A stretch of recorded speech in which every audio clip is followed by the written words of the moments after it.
Katru rītu mostos ar vienu un to pašu.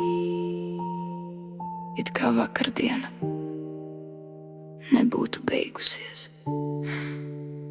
4 sienas kļūšas par manu pasauli, un logs ir vienīgais ceļš uz brīvību.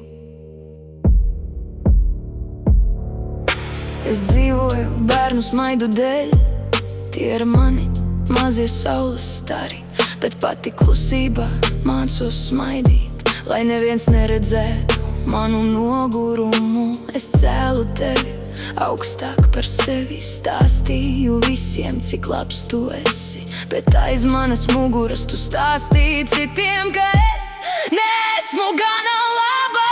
Nekad nav labi, lai ko es darītu, vienmēr atrodas vēl viena vaina. Es atdodu visu savu sirdi, bet pretī saņemu tikai klusumu un pārmetumus. Tu salauzi manu pašapziņu, bet ne manu mīlestību pret bērniem. Jo, kad viss apkārt brūk, viņi ir iemesls, kāpēc vēl pieceļos.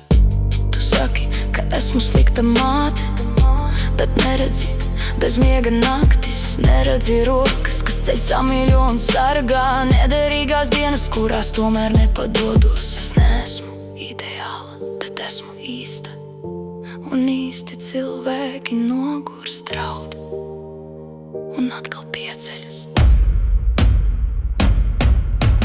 Varbūt kādu dienu es atkal noticēšu sev, ne tam, ko par mani runāja citi, jo mana vērtība nav tavos vārdos, mana vērtība ir tajās mazajās rokās, kas katru vakaru mani apskau un sauc par mammu.